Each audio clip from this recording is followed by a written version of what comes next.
In the spring of 2006, an archaeological discovery was announced that shook the theories held up until then about Peru's ancient civilizations. In the very deepest part of a tomb some 1,700 years old, an intact funerary bundle was found that contained the mummy of a noble personage. The grave goods corresponded to those of a ruler from the Moche culture, similar to those found years before at Sipan. But there was something truly unprecedented about the find. The mummy did not belong to a man, but to a woman. The news of the discovery of the Lady of Cao, as she began to be known since she had been found in the Cao Viejo pyramid, revolutionized the hypotheses that the international archaeological community had formed about Peru's pre-Columbian societies. She was the first woman ruler to be found, an absolutely extraordinary event. No one had thought that a woman could have occupied an important post in these ancient civilizations, much less that she could have wielded power.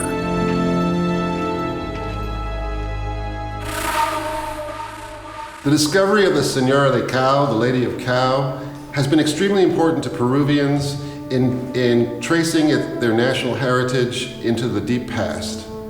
One of the other important things, however, is that this discovery has shown the world that people do things differently in different places, and that women had extremely important roles in politics and culture and religion in ancient Peru.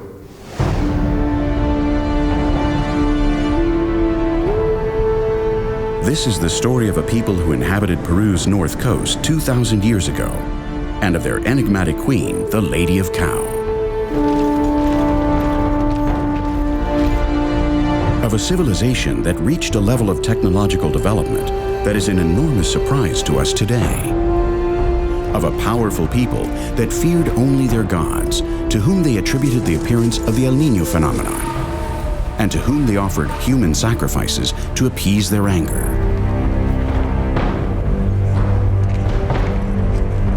Of an ancient society that allowed women to rule. This is the story of a great archaeological find. The tomb of the Lady of Cao, the first woman ruler found up to now.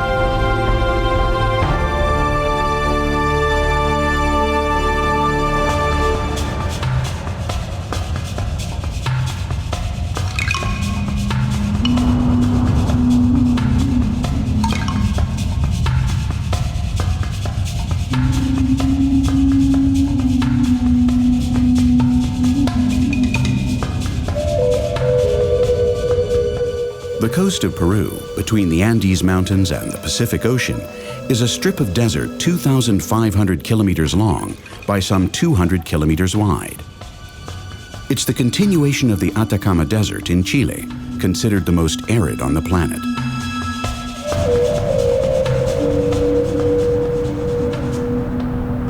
The Humboldt Current, which flows up from the Antarctic, is the source of the cold waters that rise off the coast of Peru, limiting evaporation and preventing the formation of large clouds.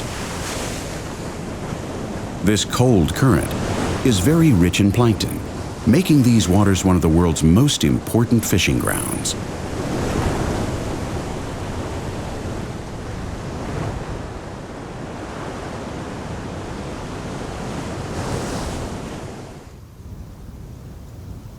The dryness of the desert is broken by fertile valleys watered by the numerous rivers that descend from the Andes, which give rise to unique ecosystems like the dry forests made up mainly of carob trees. The Moche, also called the Mochica, were already making use of carob trees 2,000 years ago because of their very hard wood. These forests are true oases of life dominated by species endemic to the region, such as the spectacled bear.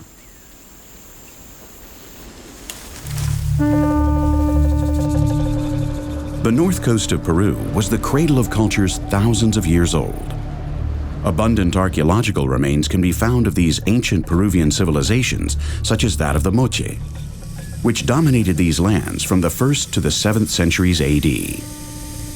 Their religious and ceremonial centers testify to the high level of technology they reached.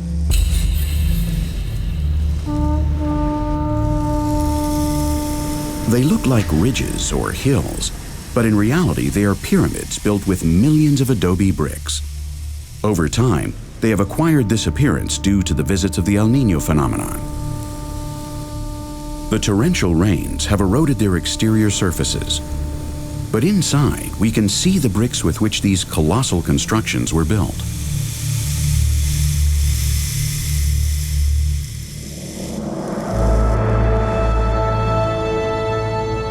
The El Brujo archaeological complex is found on a geological platform that covers 100 hectares in the Chicama Valley, 60 kilometers to the northeast of the city of Trujillo. The pyramid of Huaca Prieta stands on the southern part and is 5,000 years old. The other two pyramids, Huaca Cortada and Huaca de Cao Viejo, are later and belong to the Moche culture. This platform has a great capacity for drainage and is protected from the floods produced by the El Niño phenomenon or by the occasional tsunamis because it stands 6 meters above sea level. This natural haven has been inhabited without interruption since the pre-pottery era.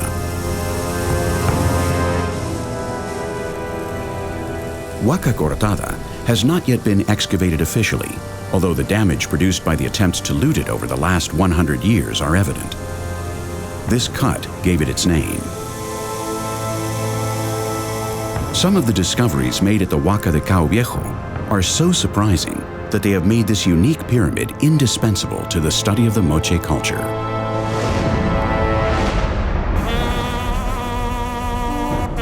This is what the Cao Viejo pyramid may have looked like in its time.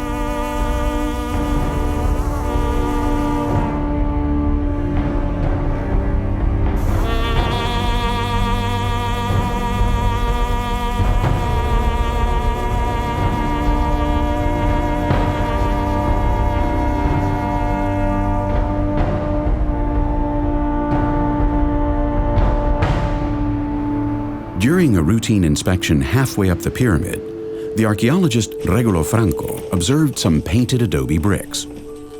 They began to dig, and a wall appeared, decorated with paintings of fish within diagonal stripes. After consolidating the walls, a profusely decorated room was revealed. We can see represented in its mural paintings the constant duality of the Moche world through the depictions of freshwater pencil catfish and saltwater manta rays. In the ceremonial room, the zoomorphic drawings represent the moon animal, related with the underworld. There were some pots half buried in the floor that turned out to be the markers for 5 tombs. The main burial site was found under a marker that depicted an owl.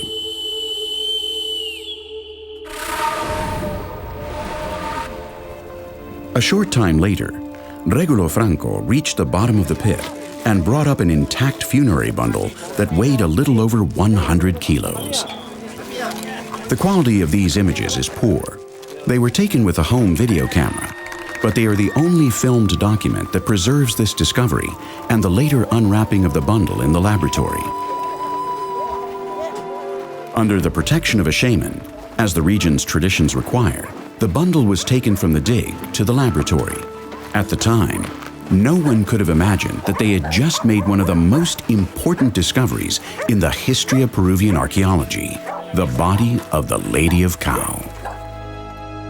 The bundle's state of conservation was surprisingly good. Thanks to the special conditions of the El Brujo geological platform and the placement of the tomb in the upper half of the pyramid, the tomb was never affected by water. The schematic drawing of an embroidered face indicated the cadaver's position in the funerary bundle. It looks like the surface of the moon. Each crater is a pit dug by the Huaqueros, or tomb raiders. Until the 1990s, when it was placed under official protection, the looting at this archaeological site was tremendous. El huaquerismo es una práctica clandestina que tiene mucho arraigo en la costa norte del Perú. Este complejo arqueológico del Brujo estuvo saqueado durante muchas décadas. En 1990 llegamos con el doctor Guillermo Vice de Osma a este sitio y encontramos grupos de huaqueros saqueando tumbas. En conversaciones con los huaqueros posteriormente nos indicaron que ellos En una de estas huacas habían descubierto relieves mochicas que nunca se habían encontrado. Esos relieves que vimos en 1990 son los mismos que hoy vemos en el templo Moche. Thanks to the decisive efforts of Dr. Guillermo Viese de Osma, known to his friends as Pancho, they were able to save this archaeological site from further plundering. The Viese Foundation has made possible the momentous discoveries that have been made in recent years. Pancho estaba convencido de que ahí en la huaca rajada, en la huaca esta de Cao, se iba a encontrar, de todos modos, un personaje importante. Cuando nosotros insistíamos en que todo eso era más fantasía que realidad, él decía que debíamos recordar algún día que efectivamente allí se encontraría un personaje que iba a ser simbólico en toda la arqueología peruana. Y así ocurrió, lamentablemente, cuando él ya no estaba. The mural of the chosen ones, who were led to the sacrifice in the ceremonial patio at Cao Viejo, is a distant echo of the ceremonies of atonement that were carried out in this sacred site.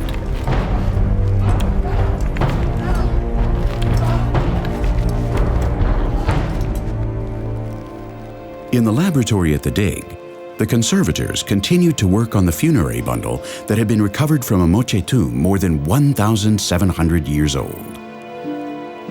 They gradually unrolled each one of the cotton cloths wrapping the funerary bundle with extreme care.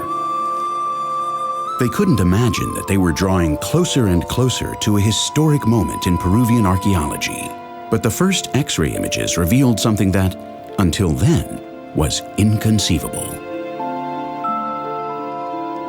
They could clearly identify the gold and silver ornaments contained in the bundle.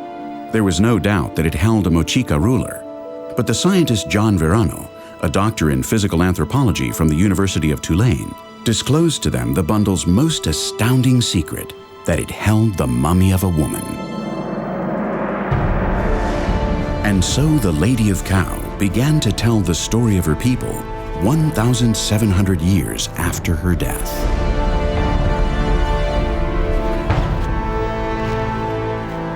Little by little, the ornaments within the funerary bundle began to take shape. The work was slow and meticulous. The bundle is the only example of a Moche burial with the skin, soft tissues, textiles, clothing, and metals without any sign of corrosion. All the Moche burials found up till then along the coast of Peru had been exposed to water and the avalanches caused by the El Niño phenomenon, so they only contained bones and metals in an advanced state of corrosion. The El Niño phenomenon conditioned the lives of these peoples. They believed that its arrival depended on the mood of their gods. The change in the atmospheric pressure in the tropics of the Pacific Ocean near Australia causes the winds to change direction and blow from west to east. The temperature of the sea rises from 3 to 7 degrees Celsius and produces unusually high levels of evaporation, and thus torrential rains. Los antiguos peruanos tenían muy presente esta condición anual del niño. Y esta condición además irregular y absolutamente caótica. Hay años en el que el niño puede ser normal, digamos, cambios mínimos que se den en la temperatura del mar, y años en los cuales el niño puede ser muy violento. Gran parte de la actividad de los sacerdotes, de los hechiceros, las hechiceras, era precisamente predecir el clima, tanto para la agricultura como para la vida común y corriente, incluida la pesca. La predicción era observar los cambios que se daban tanto en el mar como en la tierra. En el mar era tratar de ver qué moluscos estaban apareciendo, cuáles estaban desapareciendo, y eso se ve a partir de mayo. Entre mayo y junio de cada año, los pescadores observan si apareció tal tipo de pez, si desaparecieron tal tipo de conchas, si aparecen tales o cuales indicadores cerca de la playa. Eso es observado y transmitido. El Niño brought life, the water that made the crops grow. But sometimes it also brought destruction, catastrophes, and death. Thanks to the priests' weather predictions and to the construction of irrigation canals, the Moche managed to turn the desert into a lush garden. They achieved a level of corn production that was twice what it is nowadays. Today we know that the corn they grew in pre-Columbian America was the result of primitive genetic experimentation starting from wild corn. The growth of the crops was linked to the cosmic relationship that they had with their gods. The earth was considered sacred. Priests, shamans, and rulers all watched closely the progress of the crops. The result of the harvest was equal to the degree of satisfaction or dissatisfaction of the gods with the offerings and sacrifices that had been made. The Mochicas knew how to renew the soil. They oxygenated it by working it with their hoes and fertilized it with guano.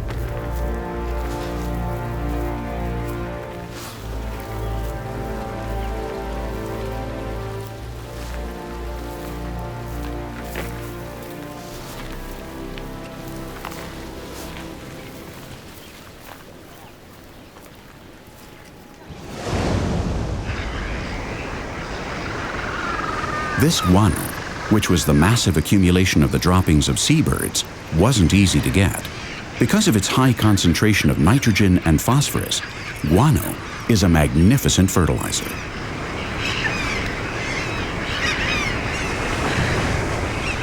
The largest guano deposits were on the islands, some of them many miles away, and with steep cliffs that made it very difficult to tie up their totora reed boats.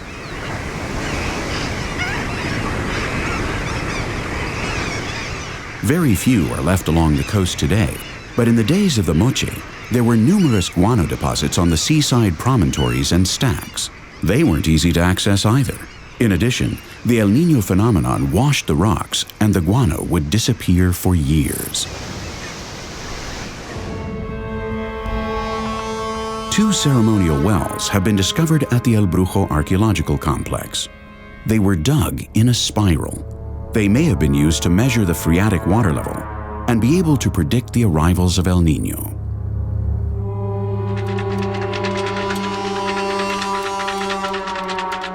They may also have been the scene of shamanic cleansing and curing ceremonies. The officiant would have used coca leaves to make a diagnosis, and the water to purify the sick person's spirit. Gran parte del éxito de los sacerdotes en el antiguo Perú era poder predecir eso. Y la predicción de eso está en el manejo del niño, que es lo que sabía hacer esta gente. The Mochica learned how to predict the behavior of the El Niño phenomenon. Proof of this was found in a royal tomb in the southern wall of the Cao pyramid. Apparently, it was intact. Given its large size, it must have belonged to a very important personage. The archaeologists' disappointment was tremendous. When they lifted the carob tree beams that sealed the funerary chamber, they discovered that the tomb was empty, but the tomb had not been looted. It was the Mochica themselves who, before one of El Niño's visits, had rescued the tomb's contents and buried them again elsewhere, in a place that so far has remained a mystery. The Moche pyramids, like the Mayan pyramids, were not mausoleums like those in Egypt. Every so often, the building was ceremonially buried and a new temple was built on top of it. Objects like these were offered during the burial rites at the four buildings of the Cao pyramid, built over 5 centuries.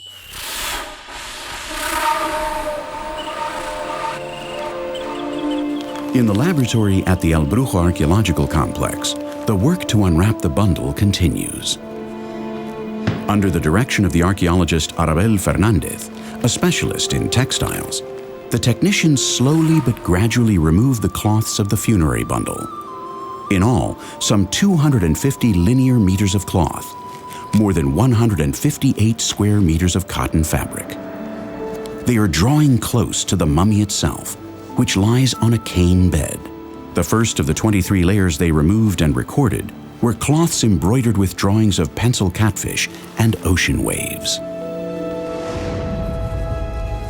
Cotton was the Mochica's most important non-food crop. its singular variety of natural colors, white, brown, reddish, and purple, still survives in Peru. The weavers employed various techniques based on the backstrap loom that they used to make single or double weaves, plain textiles, and slotted textiles.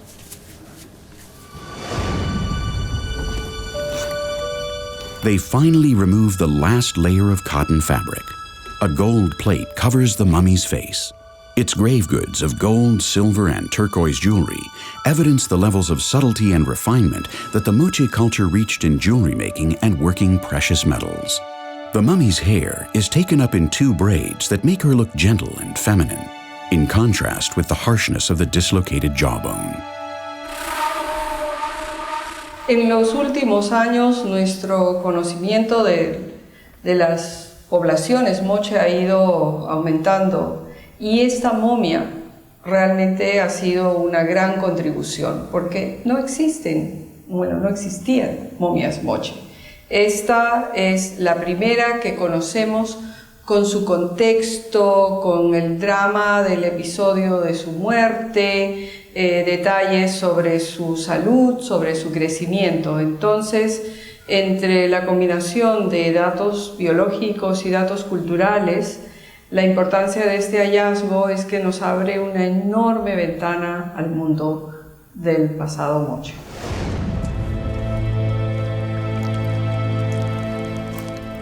The preparation of the lady's cadaver would have been carried out in private.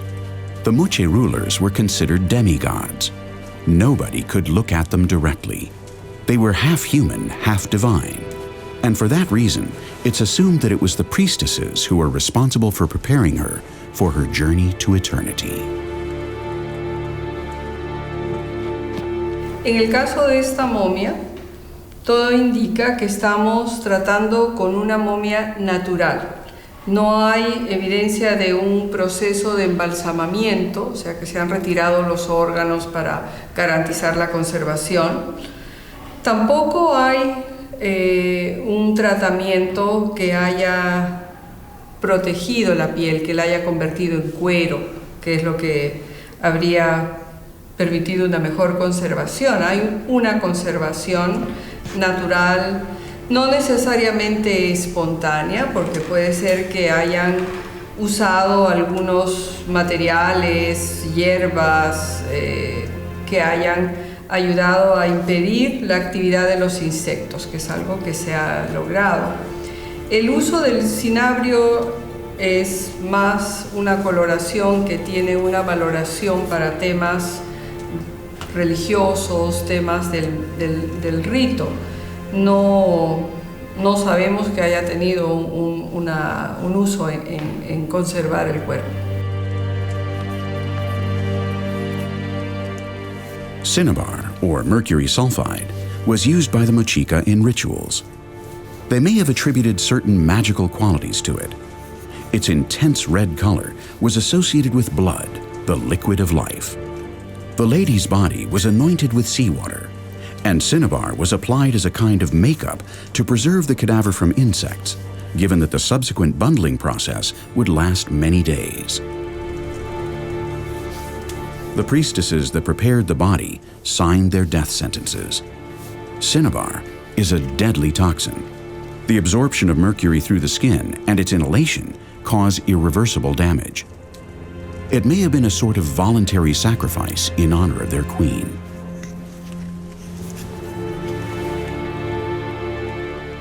Once the body had been anointed, they placed a gold plate over the lady's face and another over her heart.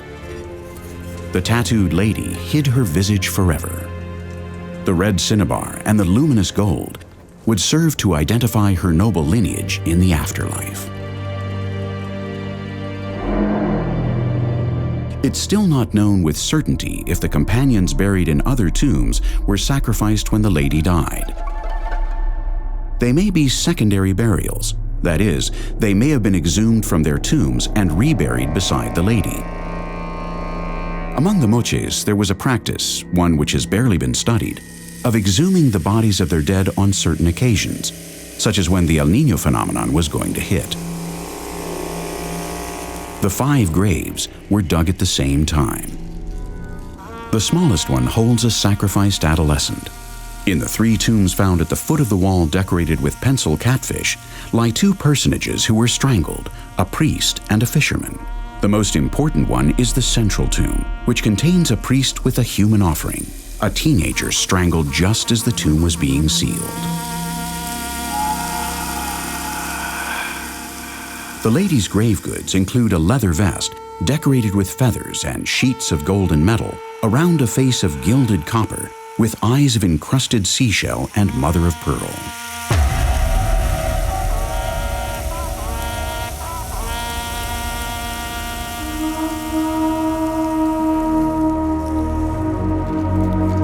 Faith in transcendence, in life after death, was a central pillar of the Moche's beliefs. That is why their funerary rites are so complex. They are true testimony to the future of their vision of the cosmos and of their way of life.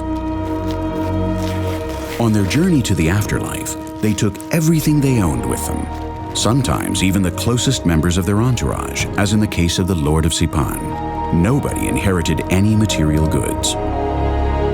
The burial of the Lady of Cao may have been like this. A goddess had died, and her funeral rites had to be particularly strict as regards the liturgy of death.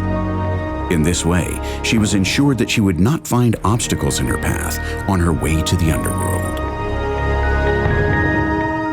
It's possible that the children and adolescents who were sacrificed at the burials of the highest rulers were charged with the mission of leading the spirit of the dead personage to the home of the gods, as in other ancient cultures. They were still pure beings and could easily find the path to the afterlife.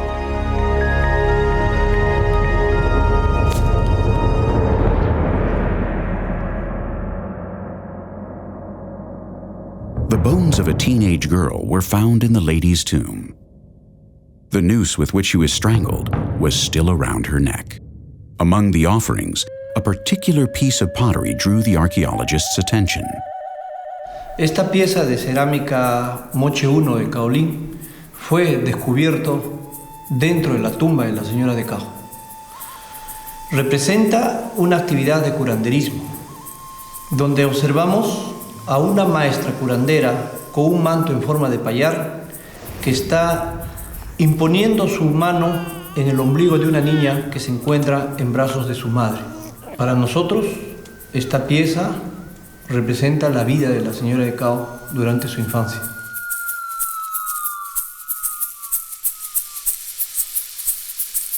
The Mochica didn't have writing, but they captured their way of life and their beliefs on pottery and in the iconography that they drew on it. Men, gods, animals, plants, and complex ritual or everyday scenes were depicted by the artists. Their pieces of pottery, also called huacos, substituted for written expression and told their story in another way. Potters were held in high social esteem. The enormous quantity of pots found in the archaeological digs indicate the importance given to the pottery workshops. Most of their work was destined to be used as funerary offerings. They did not use a potter's wheel. The pottery used every day was made with the hands and blows of a paddle, a technique known as paleteo. The ornamental pieces were made with molds created by sculpting clay.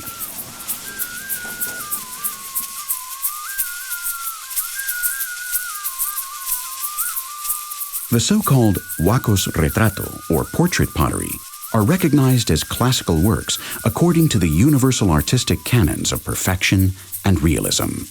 Mochica art is amazingly expressive and precise. The imperturbable and haughty faces, or the serene ones that look so deep into the viewer's eyes, are true portraits in clay, comparable to the sculptures of ancient Europe, Africa, and Asia.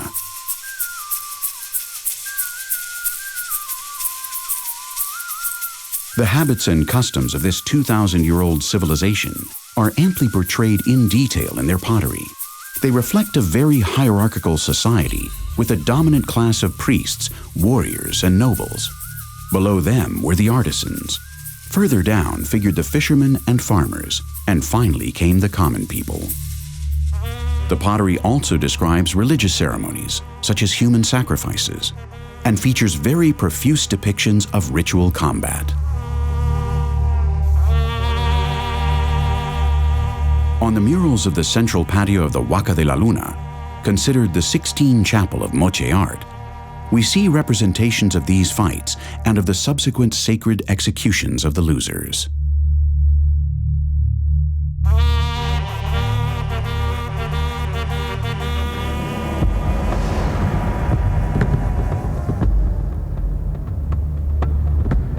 The fights were held in particular places in the desert.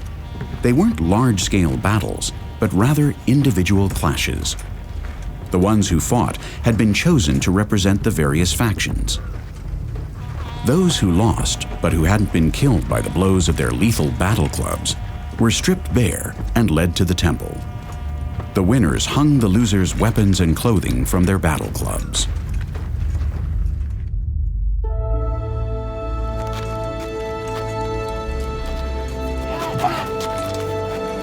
In the sacred rooms of the sanctuary, the winners paid their respects to the ruler and gave him the weapons of their adversaries. The defeated remained in the custody of the priests until they were sacrificed at the top of the pyramid. They continue to recover the jewelry that the lady was wearing. Among them, 42 gold and silver nose rings, which clearly depict the mystical duality of the Moche. Some of the most beautiful objects, I think, are the narihueras, the nose ornaments. These are interesting for a number of reasons. First of all, not all ancient Peruvian societies used narihueras, these nose ornaments, but the Mochica had some of the most gorgeous and beautiful ones, and the collection from the Señora de Cao are among the most magnificent of these examples. They are little miniature masterworks, each one, in the way they use concepts of dualism, both in terms of the symbolism and in terms of the use of different kinds of metals. They're really treasures, and it's one of the most spectacular parts of this great discovery. The tattooed lady's grave goods are clear evidence of the Mochica's level of technological development and of the exquisite work they achieved with precious metals.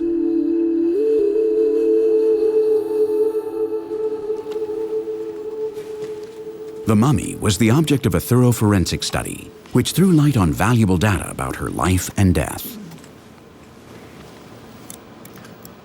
Estamos tratando con una mujer que murió muy joven, muy joven, encima de los 18 años, pero no más de los 22, 23, y era pequeña como la mayoría de las mujeres andinas lo somos, 1,45 m, 1,50 m.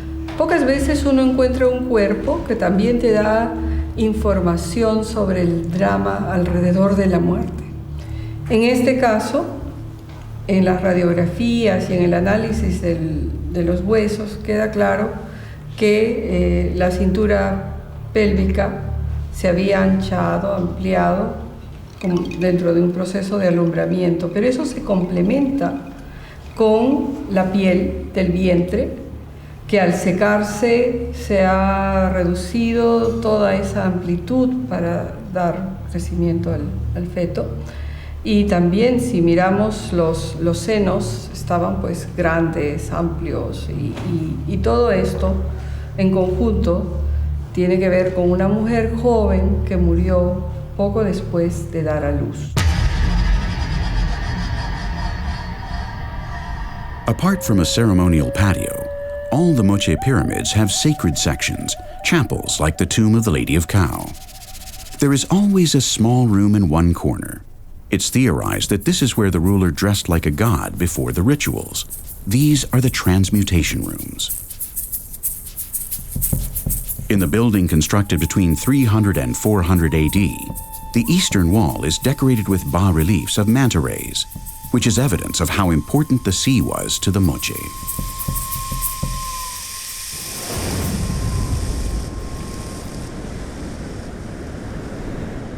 They were skillful fishermen. With their small boats made of totora reeds, they went out to sea to the schools of fish. They used cotton nets, which they joined to small gourds that served as floats, and to stones that worked like weights. They also built large rafts that they used to make long journeys to get the sacred muyu, the Pacific thorny oyster. El muyu es esta concha, esta bivalva, que se recolectaba y se llevaba para que los dioses la consuman y la guarden. Estas conchas, spondylus, princeps, eran recogidas, se llevaban a los templos y se entregaban a los sacerdotes, normalmente entre el mes de junio y julio, con el objeto de que los sacerdotes las observaran, averiguaran de dónde viene y en función de eso dijeran si ese año iba a haber sequía, si ese año iba a llover, si no iba a llover. O sea, era una de las partes importantísimas en el proceso de predicción del clima. The temple assistants ground up the spondylus shells to get the sacred powder that they used as offerings in their ceremonies. It was the food of the gods. It was always present at the burials of the high-level rulers and nobles. With spondylus shells, they made necklaces of small cylindrical beads, bracelets, and the gorgets that the military leaders wore. Por eso hay todo un camino del Muyu, hay toda una ruta del Muyu que va desde la costa norte del Perú, que era el núcleo donde estaba este desarrollo, hasta tan al sur como Santiago de Chile y tan al norte como toda la región de Esmeraldas, aunque ahí el Muyu abunda. The boats that made the journeys in search of the Muyu are amply represented in Moche pottery, as are the little totora horses or reed canoes that the fishermen on Peru's north coast still use today. En la sociedad moche de hace cientos de años atrás, solamente los hombres y mujeres de alto estatus social llevaban tatuajes en el cuerpo.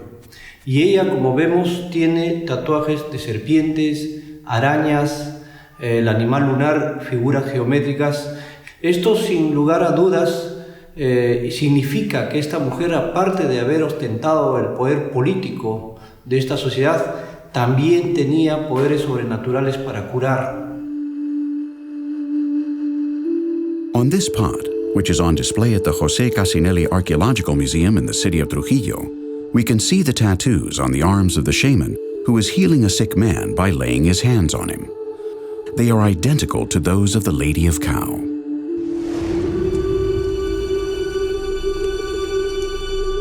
Healers were very highly respected. They enjoyed high social status. They employed numerous medicinal plants, some of which came from the jungle. The Lady of Cao undoubtedly took part in particular healing processes, most certainly involving sick people from the highest social classes.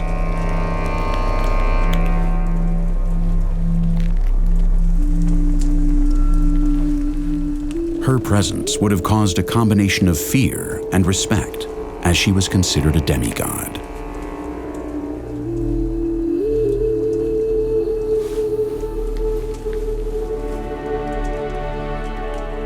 It is likely that during the healing ceremonies she wore her sacred robes, which symbolized her divine essence. She incarnated Chicopaik, the god of the sea and the moon, as opposed to Ayabaik, the god of the earth and the sun. Esta señora es una pitonisa, seguramente, la que avisa de qué cosa es lo que va a ocurrir en el futuro, pero al mismo tiempo también debe ser una curandera, o sea, toda persona con poder mágico puede curar, puede hasta matar. At the foot of the Cao pyramid, they still carry out shamanistic ceremonies in which they drink the hallucinogenic juice of the San Pedro cactus. The healers still make their tables here, as they call these ancestral ceremonies. This archaeological complex receives its name, El Brujo, or the witch doctor, from these esoteric practices. The ones performed at the Cao Viejo pyramid are for healing. At the Huaca Cortada pyramid, they've found evidence of black magic ceremonies. It would seem that the Moche's mystical duality still persists.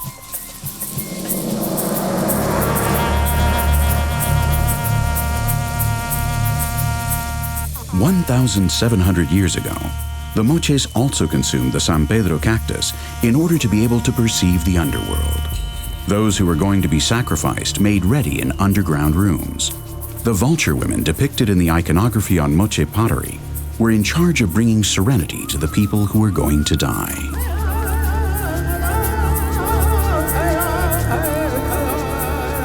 In an atmosphere heavy with incense, those who had lost in ritual combat consumed San Pedro cactus.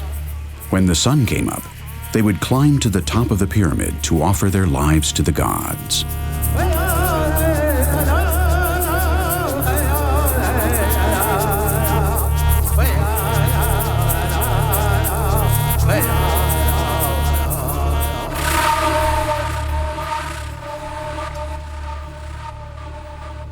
Six months have gone by since the Lady of Cao's funerary bundle entered the laboratory.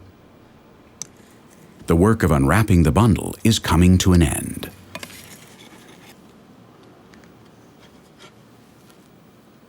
The conservators remove the 23 ceremonial spear throwers that lie on a cane bed.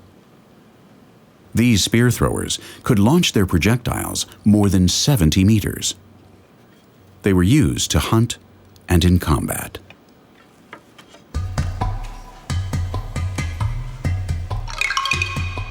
After they had been cleaned, they once again became true gems of Moche metalworking. They are made of wood and covered with gilded copper, adorned with birds and the heads of important nobles. This was the first time these weapons had been found in a woman's tomb. The Mochicas knew how to gild copper 2,000 years ago, something quite remarkable considering that the Europeans couldn't manage to do it until the technique of electrolysis was invented in the late 18th century.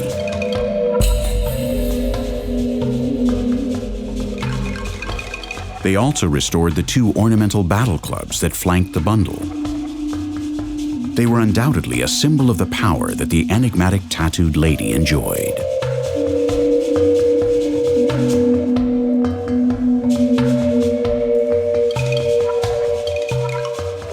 In all, they recovered 15 necklaces of gold, copper, and semi-precious stones like lapis lazuli and turquoise. 2 of her 4 dresses were in a perfect state of preservation. One was embroidered with pencil catfish motifs, and the other was painted with the waves of the sea.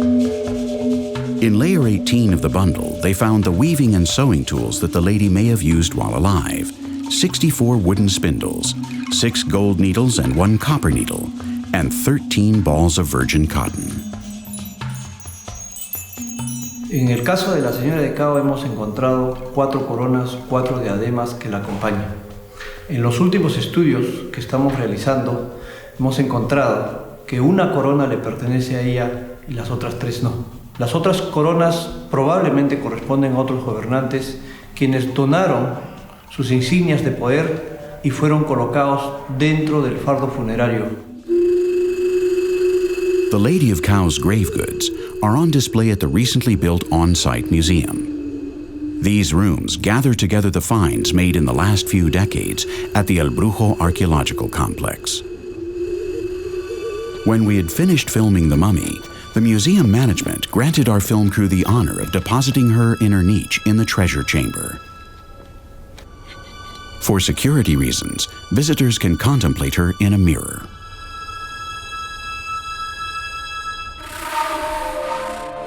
The murals that decorated the facade of the ceremonial patio at Cao Viejo are the same as the ones at Huaca de la Luna. On each level, a different motif is represented. Those who are heading to the sacrifice, the officiants holding hands, the spider god. Although each valley was home to a different kingdom, all of them featured the same religious and political organization, the same architecture, and the same iconography. They always built 2 pyramids as a reflection of the Mochica's mystical duality, the Huaca de la Luna, or of the moon, for religious matters, and the Huaca del Sol, or of the sun, for military matters. Just like at El Brujo, the Huaca de Cao, and Huaca Cortada. The murals in the ceremonial patios depict the rituals involving human sacrifices. We know that human sacrifice was practiced in ancient Peru, among the Moche and other cultures, as it was around the world. The question is, how does that relate to politics, religion, warfare, and all these other questions which we're studying today? It seems that in the several hundred kilometers that Moche culture existed in, and the several hundred years in which it existed in, that human sacrifice may have varied considerably through time and space. It's very likely that she was involved in it, but how important, we don't really know. The noble warriors defeated in ritual combat were carried in stretchers to the very top of the pyramid, where the ceremonial sacrifices were performed. In the iconography on the pottery, we can see depictions of the sacrifices. The vulture women are always present.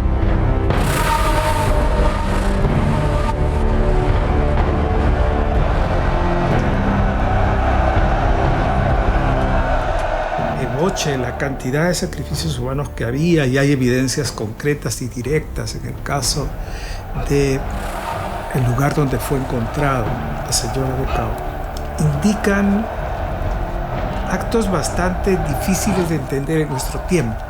Personas que son destrozadas, personas que han sido casi trituradas, que han sido partidas en muchos pedazos, con sacrificios humanos probablemente muy cruentos. Debemos asumir, suponer que ella los veía, pero tenemos que entender que el sacrificio humano, dentro de la perspectiva que ellos tenían de eso, es muy distinto al que nosotros imaginamos en general. The priests assigned the kind of execution to be used in each ritual. They decapitated the victims, slit their throats, strangled them, threw them off cliffs, or smashed their heads with enormous clubs. Los sacrificios humanos tienen que ver con la capacidad que tiene el ser humano de entregar ofrendas a los dioses para que se cumplan determinado tipo de demandas y necesidades. A veces se sacrifica a una persona para que llueva, se sacrifica a una persona para que no haya las destrucciones, los terremotos y demás que se dan. Todo eso, desde luego, en nuestro tiempo, que conocemos científicamente cuál es el origen de estos fenómenos, nos llama mucho la atención y nos parece que es una barbaridad.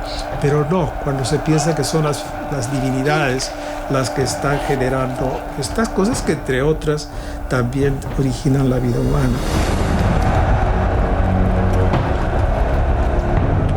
Those who weren't nobles climbed to the top tied up and escorted by warriors. They might be captured enemy soldiers, prisoners convicted of some crime, or people chosen by the priests.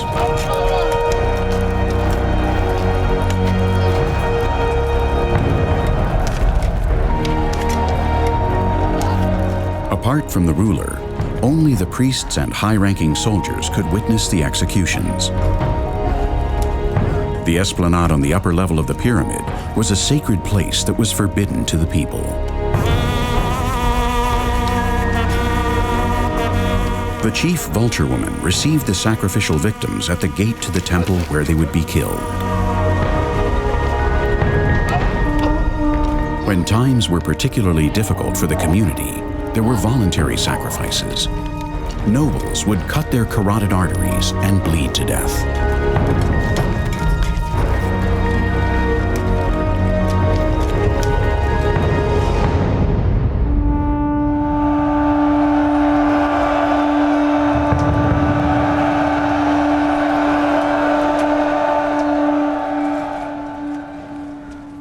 The god Chicopaic, incarnated in the Lady of Cao, would make an appearance at the top of the pyramid. The people would stand still, waiting expectantly in the ceremonial patio.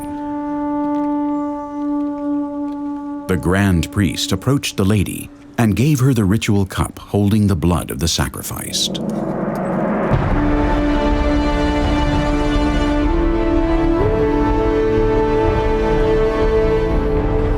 It was the climax of the ceremony of death. The god's will had been fulfilled.